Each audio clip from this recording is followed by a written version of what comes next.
Hemos leído un texto en 2 de Samuel,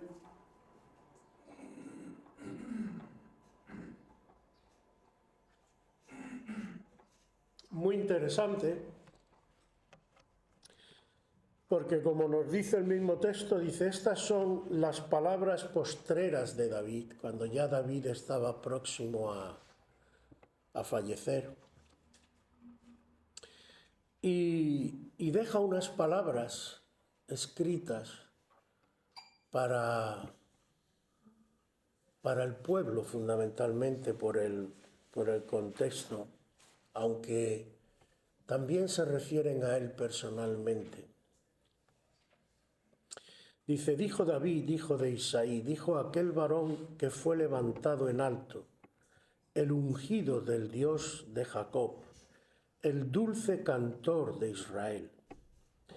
El Espíritu del Señor ha hablado por mí. Y en aquella época era importante, no cualquiera podía decir que el Espíritu de Dios había hablado por él. Y su palabra ha estado en mi lengua. El Dios de Israel ha dicho, me habló la roca de Israel, habrá un justo que gobierne entre los hombres. Habrá un justo que gobierne entre los hombres. ¿Quién será este justo? ¿A quién se estará refiriendo David en este texto? Que gobierne en el temor de Dios.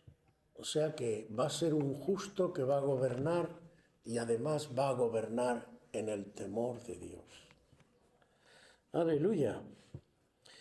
Será como la luz de la mañana, como el resplandor del sol en una mañana sin nubes, como la lluvia que hace brotar la hierba de la tierra. Y ahora dice algo importante. No es así mi casa para con Dios. No es así mi casa. Podríamos decir primero que tiene que ver tu casa con lo que estás diciendo, ¿no? Empezaríamos por ahí.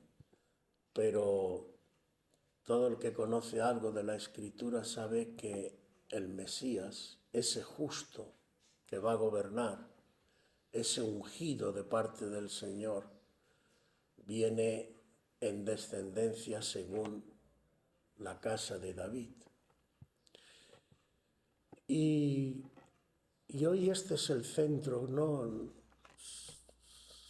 Con la ayuda del Señor no quiero predicar mucho hoy, quiero más bien hacer una introducción para algo que quiero hacer.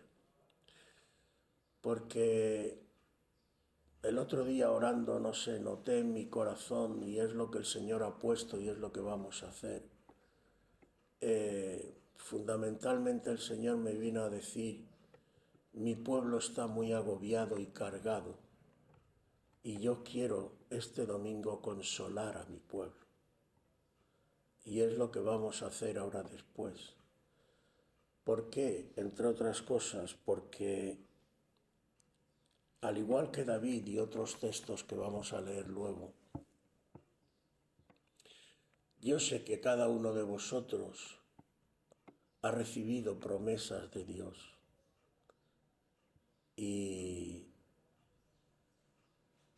estás esperando. Pero llegan momentos en que sinceramente todos decimos, Señor, ¿te has olvidado de mí? Lo que estoy viviendo con lo que tú me has dicho. David dice, el Espíritu de Dios ha hablado por mí. David había sido usado por el Señor. Y Dios, como dice después, hizo un pacto con él. Y una de las cláusulas de ese pacto es que ese justo vendría según la descendencia de David. Pero él miraba su casa y cómo estaba su casa. Los hermanos peleados, rivalidades. Uno de sus hijos intentó quitarlo y quitárselo de en medio también. Por cierto, porque el Señor le dijo, y también, aunque sea de refilón, es para tenerlo en cuenta, a veces nos olvidamos que Dios es un Dios justo y que cosas gordas que hagamos, aunque luego Él tenga misericordia, pero de alguna manera tenemos que recoger también los frutos de lo que hemos hecho. Y el Señor le dice por el profeta Natán a David, la espada no se apartará de tu casa por lo que hiciste. Cuando peca con Betsabé y le dice, vas a pagar consecuencias. Y a veces hay cosas en nuestras vidas que incluso aunque nos arrepintamos, tienen consecuencias. Y como siempre digo, no lo puedes evadir. Si tú, qué sé yo, por ejemplo, has cometido adulterio y has tenido un hijo con otra, por ejemplo, pues te arrepientes, bien, Dios te perdona. Pero tú tienes ahí un hijo y es tuyo. Y tienes las consecuencias. Y tendrás que atenderlo. Y tendrás que preocuparte de él, porque es tu responsabilidad. Pero también hay casos en los que a lo mejor, como Job, no has hecho nada, el otro día hablábamos de este tema, o como José, que lo único que has hecho es ser fiel al Señor y hablar lo que el Señor te ha dicho, y te encuentras con que tus hermanos te venden de esclavo. Hay que ser duro, ¿eh? A tu propio hermano. ¿Cómo estarían los corazones, no? Y yo sé que en la vida de cada uno de nosotros, probablemente cuando el Señor me ha puesto esto en el corazón, es porque estáis pasando momentos difíciles. Y tú a lo mejor, la inmediata de todos nosotros es pedirle, Señor, quítame esto. Señor, ¿por qué tengo que pasar por aquí? No. A veces hay cosas que no entendemos. Pero ¿cómo está tu fe en Dios?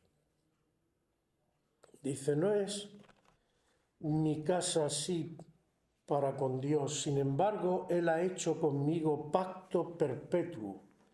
Y dice ahora, ordenado en todas las cosas y será guardado. Ordenado en todas las cosas, es decir, no hay nada que se le escape a Dios. Hasta los más mínimos detalles, Dios los tiene controlados. Y en ese pacto que ha hecho con nosotros, en este caso con David, ¿qué le está diciendo el Señor?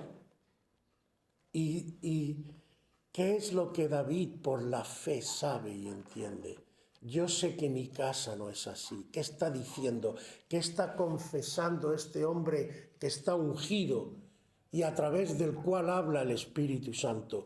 Yo sé que mi casa ahora la miro y no es ni de cerca lo que el Señor me ha prometido.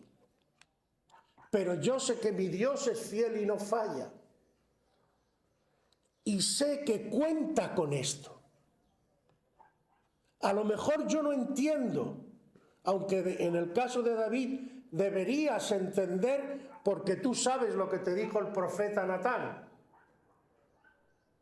Pero también sé lo otro que me dijo el Señor. ¿Y qué fue lo otro que me dijo el Señor? Que yo he ordenado un pacto perpetuo. Es decir, que el Señor ya cuenta con este momento que estoy viviendo, sabe que voy a pasar por aquí. Como también sabía que Cristo tenía que pasar por la cruz. ¿Y qué ocurre entonces, hermanos? Que hay momentos especiales. Vamos a leer en Sofonías, capítulo 3, me parece que es el 3. Dice...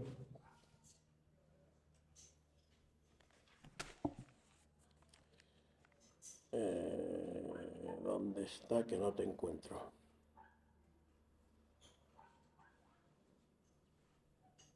Aquí.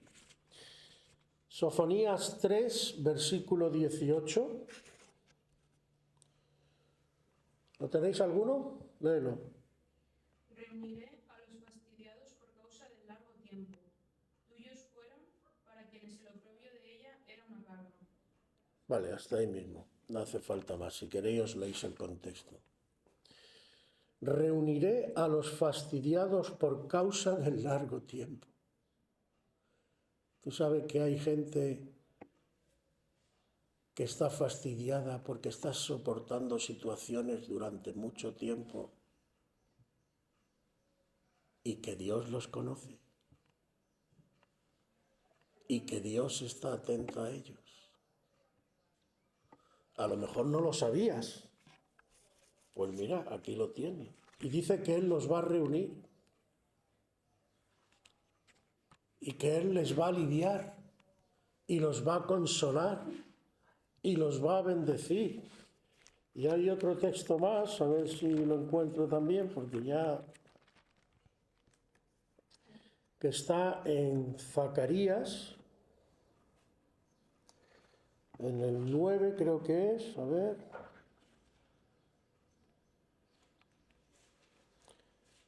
Aquí, el 9, versículo 12, ¿quién me lo lee?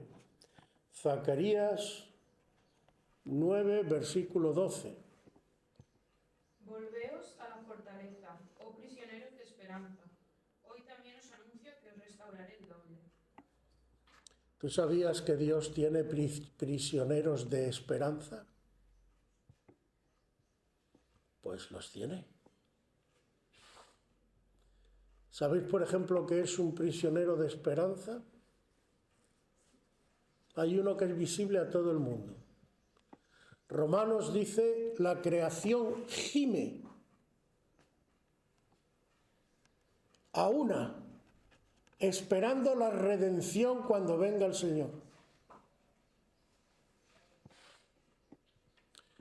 Hay gente, si os acordáis, en un caso, los discípulos le preguntan al Señor, cuando hay una mujer, creo que estaba así, que no podía, y le preguntan los discípulos con la mentalidad de la época, todo tenía que ser causa del pecado, y dice, ¿quién pecó, esta o sus padres?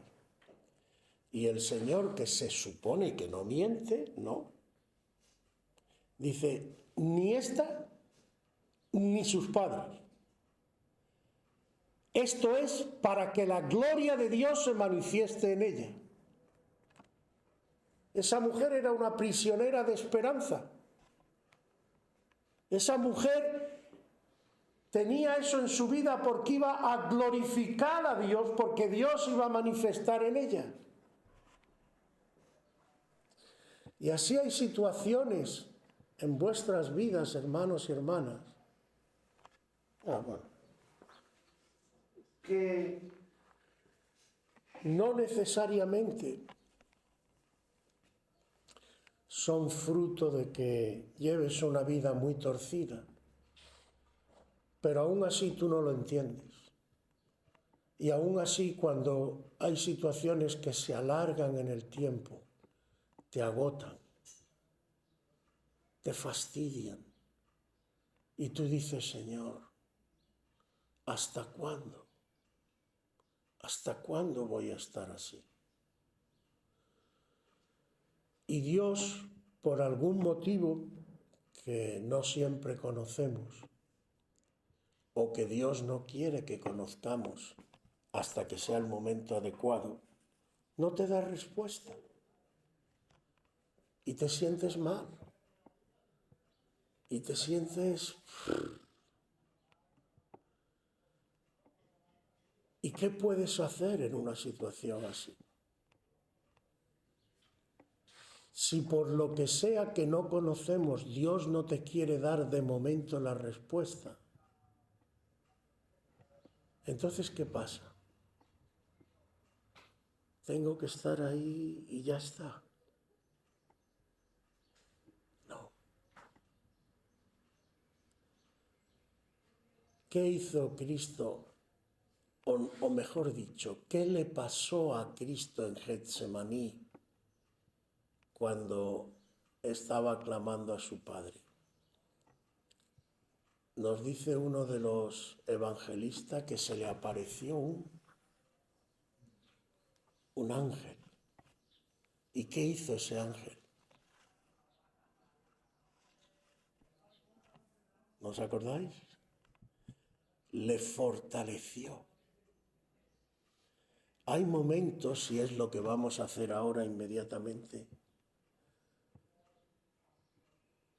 que lo que necesitas no es una respuesta.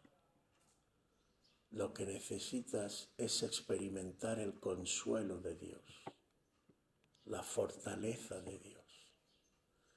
Y es lo que quiero que hagamos ahora. Vamos a tener un tiempo suficiente de adoración y vamos a abrir nuestros corazones al Señor y vamos a dejar que sea Dios mismo quien nos ministre, quien toque nuestras vidas.